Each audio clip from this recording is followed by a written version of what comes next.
જિંદગી બધા માટે સરખી નથી હોતી. ગરીબ અને મધ્યમ વર્ગના પરિવારમાં જન્મ લેવો તે તમારી ભૂલ નથી, પણ એ જ પરિવારમાં મરવું એ તમારી ભૂલ હોઈ શકે. સમય અને જિંદગીની ભૂલ કાઢવી તે બહુ જ સહેલી છે.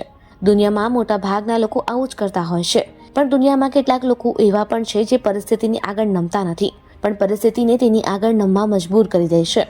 આજે અમે તમારી સમક્ષ એક એવા બાળકની વાત રજૂ કરવાના છીએ જેને તેના દમ પર ઊભી કરી દીધી 22 લાખ કરોડની કંપની. લુઈસ વિટન એક એવો માણસ છે જેને તેના દમ પર ઊભી કરી દીધી આ કંપની, જેની વેલ્યુ આજે $30 બિલિયન એટલે કે 22 લાખ કરોડથી પણ વધારે છે. 22 લાખ કરોડની કંપની ધરાવતા આ વ્યક્તિ પાસે તેના બાળપણમાં રહેવા માટે ઘર પણ નહોતું. લોકો સફળ વ્યક્તિઓને જોવે છે તો તેની સંપત્તિ જુએ છે, પણ અહીંયા સુધી પહોંચવા માટે તે કઈ મુશ્કેલીઓમાંથી પસાર થયો છે તે ખૂબ જ ઓછા લોકો જાણતા હોય છે. આજે આપણે લુઈસ વિટનની એવી વાત કરવા જઈ રહ્યા છે જે આજ સુધી તમે નહીં સાંભળી હોય. તો ચાલો સમયમાં થોડા પાછળ જઈએ. આ વાત છે 19મી સદીની, જ્યારે એક બાળકને રહેવા માટે ઘર નહોતું ને ખાવા માટે ખોરાક હતો. એની પાસે હતું તો બસ એક સપનું સફળતાનું. જીવતા રહેવા માટે ખાવું જોઈએ અને ખાવા માટે પૈસા કમાવા જોઈએ. આથી લુઈસ કારીગરો અને આર્ટિસ્ટો સાથે કામ કરતો હતો, પણ તેમાંથી તેને પૈસા તો એટલા જ મળતા હતા કે તે 2 ટકનું ખાઈ શકે. પણ તેને ત્યાં માલિક એવો મળ્યો, તેણે આજે તેને બિલિયનિયર ડોલરની કંપની ઊભી કરી દીધી.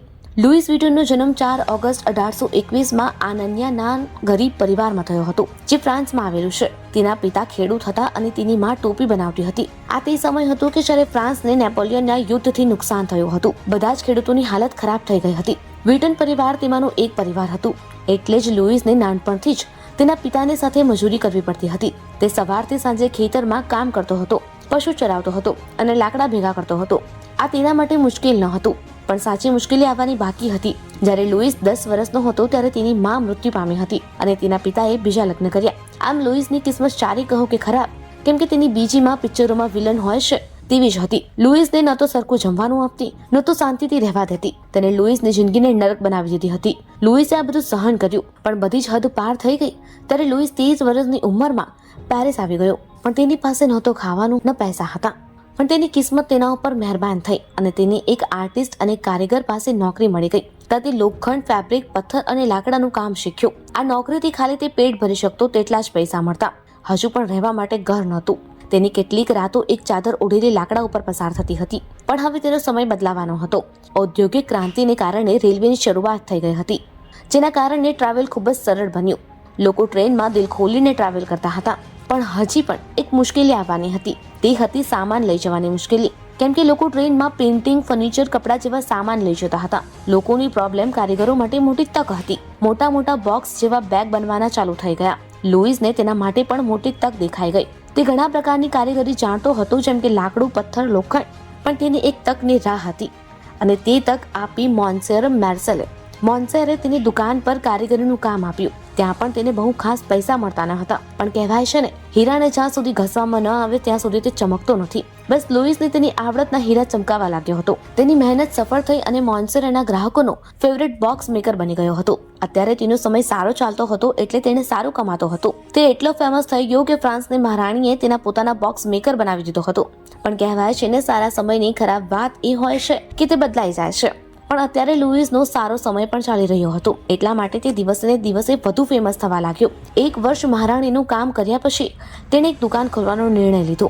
આવી રીતે શરૂઆત થઈ લુઈસ વિટનની, જેને આપણે એલ્વીના નામથી ઓળખીએ છીએ. એ સમય ખાલી લેધરના બોક્સ બનતા હતા, જેની ઉપરનો ભાગ ડોમ આકારનો રાખવાનો હતો. તેનું કારણ એ હતું કે પાણી બોક્સની ઉપર ના રહે અને લેધરને પણ નુકસાન ન થાય. અહીંયા એક મુશ્કેલી હતી કે બોક્સને એક ઉપર એક રાખી ન શકાતા હતા, તે વધારે જગ્યા લેતા હતા. આ બંને મુશ્કેલીને લુઈસના આઈડિયાથી પૂરો કરી દીધો. લુઈસનો આ આઈડિયા ઇન્ડસ્ટ્રીમાં ક્રાંતિથી ઓછો ન હતો.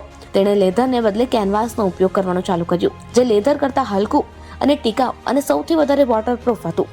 આથી બોક્સ રેગ્યુલર સાઇઝમાં બનવાનું શરૂ થઈ ગયું, જેનાથી લોકોને તેને એક ઉપર એક રાખી શકતા હતા અને તે જોવા માટે પણ સારા લાગતા હતા. લુઈસના આઈડિયાએ જિંદગી બદલી નાખી અને 2 વર્ષમાં લોકોને વચ્ચે લુઈસ વિટનના બેગ વેચાવા લાગ્યા. તેણે હવે બોક્સથી આગળ વધીને હેન્ડબેગ બનાવવાનું વિચાર્યું.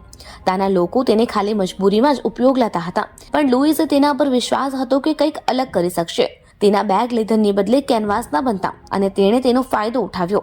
તેણે કેનવાસ પર નવી અને અલગ ડિઝાઇન બનાવવાનું શરૂ કર્યું. તેના આ હેન્ડબેગ લોકોની વિચારધારા બદલી નાખી અને સ્ત્રીઓએ હેન્ડબેગને તેના કપડા સાથે મેચ કરવાનું શરૂ કર્યું. બધું જ સારું ચાલી રહ્યું હતું, પણ લુઈસને હજુ પણ નવું કરવાનું બાકી હતું અને તે તેના પુત્રોને આઈડિયા આપ્યો. તેના આઈડિયા કોઈ ચમત્કારથી ઓછો ન હતો. જ્યોર્જે બોક્સ ઉપર લોક લગાવવાનો આઈડિયા તેના પિતાએ આપ્યો હતો. મિત્રો, પહેલા બોક્સ ઉપર કોઈ લોક ન હતા.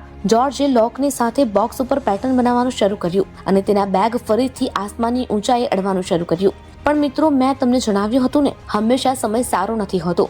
હવે લુઈસનો સમય બદલાઈ રહ્યો હતો. ફ્રાન્કો-પ્રુશિયન વોરના કારણે લુઈસનું કામ બંધ થઈ ગયું. તેનું ઘર છોડીને પાછું શહેર જવું પડ્યું. લુઈસ ફરી બેઘર થઈ ગયો હતો. પણ આ વખતે લુઈસ એકલો ન હતો. તેની સાથે તેનો પરિવાર પણ હતો. તે બીજા લોકો સાથે ખરાબ જગ્યાએ રહેવા લાગ્યો, જ્યાં તેને સરખું ખાવાનું પણ નહોતું મળતું. જ્યારે લડાઈ પૂર્ણ થઈ ત્યારે તે તેના ઘરે પાછો આવ્યો, પણ તેનો બધો સામાન ચોરાઈ ગયો હતો અને તેની દુકાન બરબાદ થઈ ગઈ હતી. લુઈસે તેની બચત દ્વારા તેની દુકાન સારી કરી અને દુકાન માટે નવી જગ્યા ગોતવાનું શરૂ કર્યું. યુદ્ધના કારણે પ્રોપર્ટી રેટ ઘણો નીચે આવ્યો હતો, તેથી લુઈસને ઘણા સસ્તા ભાવમાં દુકાન મળી ગઈ. દુકાન ખોલ્યાના 6 મહિનાની અંદર જ તેને બધું જ કામ યોગ્ય રીતે ચાલવા લાગ્યું હતું. પણ તેને તેનું કામ વધારે ઝડપથી ચલાવવું હતું, એટલે લુઈસે ટેકનોલોજીનો ઉપયોગ કરવાનું વિચાર્યું અને તેના બેગ ઉપર ડિઝાઇન બનાવવાનું શરૂ કરી દીધું, જેનાથી તે તેના સ્પર્ધકોથી હજી 2 કદમ આગળ વધી ગયો હતો. તેની આ નવી ડિઝાઇને માર્કેટમાં ધૂમ મચાવી દીધી અને લુઈસને તેના દેશ સાથે વિદેશોમાંથી પણ પૈસા મળવા લાગ્યા. તેને જોઈને તેણે એક દુકાન લંડનમાં પણ ખોલી. તેની સાથે જ શરૂઆત થઈ લુઈસના વર્લ્ડ વાઇડ વિસ્તારની. તે સમયનો તે એકલો એવો ડિઝાઇનર હતો કે તેના બેગ દેશથી લઈને વિદેશોમાં અમીરોના ઘરે જોવા મળતા હતા. પણ તે જ વર્ષે તેનું મૃત્યુ થયું.